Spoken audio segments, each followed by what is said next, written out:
Survival horror, a genre that has been slowly fascinating me and drawing my attention. Survival horror typically means a game where supplies are limited and you have to use your brain to manage your limited resources to overcome grueling obstacles. I've played survival horror games before, such as Alien Isolation and The Last of Us. However, the game that started this entire genre was Capcom's Resident Evil, which released in 1996. This survival horror game saw you playing as either Jill Valentine or Chris Redfield, both members of Alpha Team of a militaristic unit named STARS, who went to check on Bravo Team who went missing. Alpha Team was comprised of Albert Wesker, Jill Valentine, Chris Redfield, Barry Burton, Joseph Frost, and Brad Vickers. While the crew are searching the forest, they're attacked by vicious dogs that we later find out are called Cerberus dogs. Joseph falls victim to the mutts and Brad cowardly takes off and leaves his team behind. Left with no option, the rest of Alpha Team make a run for a nearby mansion. However, in the mansion are a collection of horrifying experiments, and you, the player, have to get you and your team out of the mansion alive. Resident Evil was the first of its kind to make the player have to manage resources in a hostile environment, and the game blew up in popularity due to its great gameplay, compelling story, and hilariously god-awful voice acting. Don't scare me. That's what I was going to say. But just take a look at this. The game was a huge success, and Capcom now had another huge franchise under their belt. However, the director of the first game, Shinji Mikami, wanted to remake the first game to try to bring it closer to its original vision that couldn't fully be realized because of the PS1's limitations. He also thought the first game hadn't aged well for obvious reasons. That's right. This is the ultimate life form. Tyrant! Chris? Stop it! So Capcom got to work on a remake which released on the Nintendo GameCube in 2002, but later got ported to newer consoles. The version of the game I experienced was the PS4 HD port. This wasn't my first Resident Evil game though. That honor goes to Operation Raccoon City, which despite not being the best in the series, regardless, my 11-year-old mind fell in love with it. However, this was my first classic Resident Evil game, and wow, this was quite an experience. However, what do I think of it?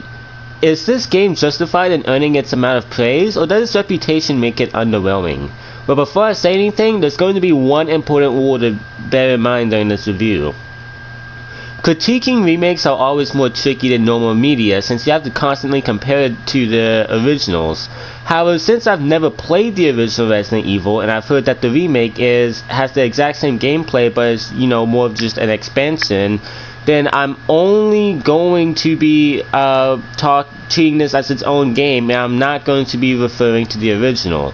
That means if I praise something this game has that was present in the original, I'm still going to count it as a pro of this game. Technically, this is fair since, like I said, I've never played the original before, so I'm just critiquing what I've played. So to try to state it clearly one more time, I'm not judging this game as a remake, I'm judging it to see if it's just a good game. With that said, let's take a look at 2002's Nintendo GameCube classic, Resident Evil Remake. I just want to say before we start off that yes, this game did release on the Nintendo GameCube in 2002.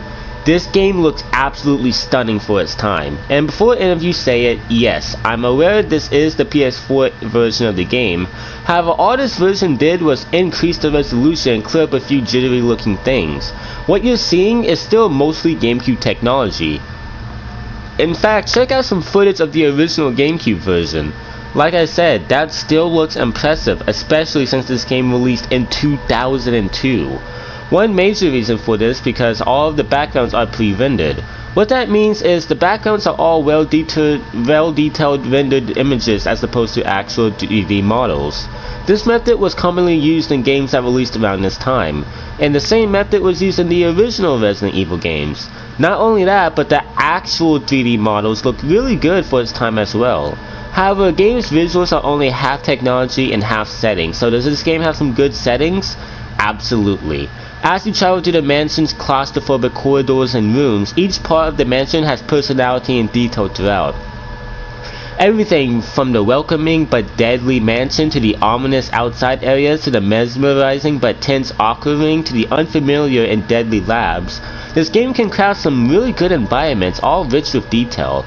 Also, this game has fixed camera angles. You can see what I mean by looking at the gameplay on the screen, but in case you're still somewhat confused, I'll explain it. You know how in modern games you can move the camera around at will? Well, in this game, the camera is set on fixed locations around the environment. While this can be annoying to get used to, I really like it. Not only do these shots make the game feel more cinematic, but they can also be used for some really effective scares. Like, say for instance you hear the noise of a monster but it's not visible on your screen. You better think twice before charging forward. Overall, these visuals are mighty impressive, especially for 2002. Now for the thing classic Resident Evil was known for, controls. For those of you unfamiliar with classic Resident Evil games, they use these controls called tank controls, which is exactly how it sounds. Essentially, your character can only do one thing at a time, so let's say there's a zombie to your left. You have to stop moving, aim, move your gun left, and shoot. While these controls, similar to the camera angles, might be hard to get used to, once you do, they're not much of a problem. In fact, they make the game scarier since the controls aren't fast, which could make situations with fast enemies really tense. Now we've got the main stuff out of the way, let's dive into some survival horror territory, starting with the item system. In Resident Evil, you have the ability to pick up various items such as healing items in the form of herbs, ammunition for different weapons, entirely new weapons, ink ribbons to save your progress, which yes are limited, or what you're going to be picking up most of the time, puzzle items. Now you know all of these insanely useful items that would be mighty convenient if you could hang on to all of them at once? Yeah, well, you only have 8 inventory slots, 6 if you're playing as Chris. That means there are so many tough decisions you have to make while playing this game. You have to assess the situation and think about what items to run with and what items to leave behind. On the bright side, this game has an item box system where you can store a plethora of items you want to hold on to inside of a box when you're not using them. However, there's only like 8 item boxes in the entire game, so if you left an important item in one, you need to run all the way back to a box. But if you're in the middle of combat and you run out of shotgun ammo but you left your grenade launcher in an item box, you're going to have to flee from whatever enemy you're facing. That's what I love about this game. It makes you think. You have to make tough decisions regarding your resources, which are very, very limited. In fact, if you somehow waste all of your ammo, you literally cannot beat the game. How insane is that? You even have a limited number of saves. Well, I was never in the position as to where I couldn't save. If a player saves their game like a lot, and passes up too many ink ribbons, he or she could very well be stuck not being able to save at all. I love the limited resources and limited inventory space. It makes you stressed and you have to be strategic as to how you use your items. I just realized I haven't even mentioned the main threat of the game, the enemies. Resident Evil 1 has such an amazing collection of enemies that vary in design and difficulty. You have normal zombies that walk at slow speed and are pretty easy to dodge, but can take a big bite out of you if you're not careful. The Cerberus dogs are super fast and deadly, and you do not want to mess with them, especially when they're in packs. There are spiders, which have the ability to poison you, sharks that are fast and vicious, and hunters that will screw your day up if you're not careful. While there aren't a huge amount of enemies in every room of the mansion, since that would be the hardest thing in the world, there's enough enemies spawned in that would give you some trouble. It's all up to you on what enemies you want to take out. However, if you're not careful, no matter what enemy it is, you can very well lose huge amounts of health, or in some occasions, you know, freaking die. One cool thing about this game is even taking out zombies mindlessly can come back to bite you without destroying its head or burning its corpse. It will come back 8 minutes later as the Crimson Head, which are faster, more durable versions of zombies that are perhaps one of the hardest enemies in the game. This way, you're even more encouraged to avoid confrontation with zombies since killing them can have severe consequences, especially if it's an area you have to visit frequently. Speaking of enemies, this game isn't without its boss fights, so how are those? Well, you can imagine they're not some epic Dark Souls encounter due to the controls not being compatible with complex boss fights, and all the bosses with the exception of the final one kinda suck. It's not a huge flaw since bosses are few and far between, but whenever you find yourself in one of these fights, it's pretty awkward since the tank controls are meant for survival, not necessarily one-on-one combat. Other than a few awkward boss fights, the enemies in this game are all unique and dangerous in their own ways. However, you may be asking that if you're not primarily taking out enemies, then what the heck are you doing most of the time? That would be puzzle solving, my friends. And my god, I've never gotten my ass kicked so hard by puzzle before. but remain fine with it. The puzzles in this game are all crafted really well, whether they be environmental or not. There's usually clues hidden really well, or in some cases you have to piece certain things together. However, if there's one thing this game taught me, I am not the smart. I am not ashamed to admit I had to use a guide on more than one occasion in order to progress in my initial playthrough.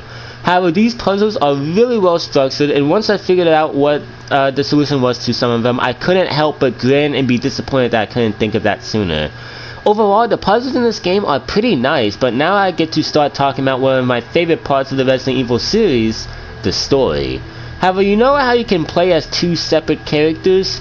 Yeah, well, these characters end up in the same areas, but there's changes to their stories, so I'm going to try to discuss both of them. Anyways, after reports of people going crazy and eating people and acting cannibalistic, a team comprised of STARS members are sent to investigate. This team was called Bravo Team. After Bravo Team goes missing, Alpha Team is sent in to look for the missing members of Bravo Team. This team is comprised of Jill Valentine, Chris Redfield, Barry Burton, Albert Wesker, Joseph Frost, and Brad Vickers. When the group land after a short bit of tense silence, the team is attacked by vicious dogs who tear Joseph apart. The team do their best to fend off against the dogs with no help from Brad, who leaves them to die. The group run into the mansion, and if you're playing as Jill, it's just her, Barry, and Wesker. If you're playing as Chris, it's him, Wesker, and Jill. The group avoid going outside since it's full of Cerberus dogs, so they try their luck in the mysterious mansion. If you're playing as Jill, you get separated from Wesker, but you're still with Barry, who helps you out every now and then. That was too close. You were almost a Jill sandwich. If you're playing as Chris, he gets separated from everyone, but he meets Rebecca Chambers, the nervous but competent medic of Bravo Team who's able to heal Chris from time to time. Both characters meet Richard, who was also on Bravo Team but got poisoned by a giant snake. If you don't bring him serum, he'll die, so let's just assume saving him is canon. If you're Jill, Richard will sacrifice himself during your battle with the giant snake. If you're Chris, he'll sacrifice himself to save you from Neptune, a giant shark. In Jill's story, she's constantly meeting up with Barry, who's acting extremely suspicious, and in Chris's story, he has heartfelt conversations with Rebecca and meets up with Wesker more often. Later in the game, both characters encounter Enrico, the captain of Bravo Team, who suspects that someone is a traitor. Your only candidate is someone who the game is going out of their way to make look suspicious, a medic who can't hold her own against a hunter who's so adorable I want to pinch her cheeks, and the quiet guy who literally wears sunglasses inside and is the only character you can meet in both stories. Huh, I wonder who it is.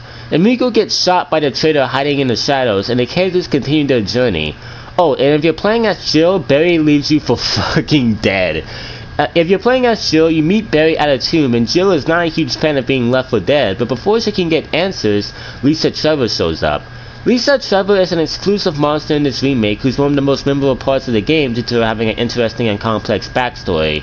But this review has been going on for long enough already, and I really don't feel like talking about her, so just do some research yourselves, you lazy bones. Anyways, you have a choice to give Barry his gun or not, and if you don't, Barry dies trying to protect you, and as a reward, you get his gun and a picture of his family to remind you that you got a loving husband and a father of 2 children killed. So congratulations, you piece of shit. Obviously, Barry getting back his gun is canon, and the two of you take out Lisa. If you're playing as Chris, you and Wesker take on Lisa instead. Anyways, by now it becomes clear that this mansion was a front for an underground testing facility under control by Umbrella, who everyone thought was just an innocent pharmaceutical company. Near the final area of the game, you see a picture of Wesker as an Umbrella scientist. Blah blah blah, who would have guessed? If you're playing as Jill, once you reach Wesker, Barry turns on you again, and it's revealed that Wesker has Barry's family hostage, and that's been why Wesker has been doing everything Wesker said. Then Wesker reveals that his actual job is to record combat data on Alpha Team's defense against these monsters, but Wesker is personally here to ensure the creation of the Tyrant, a ultimate weapon. Before Wesker can kill Jill, Barry stops him but doesn't put him down, allowing Wesker to unleash the Tyrant, who knocks both him and Barry out. After a short battle, Jill puts the Tyrant down and wakes up Barry, who sees that Wesker has gotten away. In Chris's story, the same thing happens except Rebecca is shot by Wesker, who's straight up murdered by the Tyrant. Don't worry, Rebecca's alright. I kinda like this version better since Rebecca getting shot is shocking, Wesker getting stabbed by the tyrant is really cool, and this better establishes Chris and Wesker's future rivalry. By the way, yes, Wesker's not dead. The self-destruct system is activated, and no matter what character you are, Tyrant comes back and you have to finish him for good. Brad comes back and picks up your group, and, well, God explaining both of those stories simultaneously was difficult, but yeah, it ends with all of your characters riding off into the sunset. This becomes a staple in the Resident Evil series. That was the story of Resident Evil, and it's really good. All the characters are cool and interact nicely, and the plot twist that Wesker was the villain, while not shocking, was still pretty cool regardless. And I didn't even touch all of the background lore that's obtainable in this game, and trust me, this game's story is brilliantly fleshed out and well executed. In conclusion, Resident Evil Remake is an amazing game. The visuals still hold up nearly 2 decades later, the survival horror aspects are tense and well executed, the enemies are all unique, interesting, and brutal, and the story is expansive and well told. No kidding, Resident Evil Remake is a classic to this day, it's literally perfect. I'm giving this game a 5 out of 5. Now, I hate I had to address this, but remember, a 5 out of 5 for me doesn't mean the game is flawless, because no game is flawless. A 5 out of 5 means the game did everything it wanted to perfectly, and it's worth every penny. Anyways, I hope you guys have enjoyed this video. If you have, then please like and subscribe, and as always, I will see you guys next time. Peace, everyone.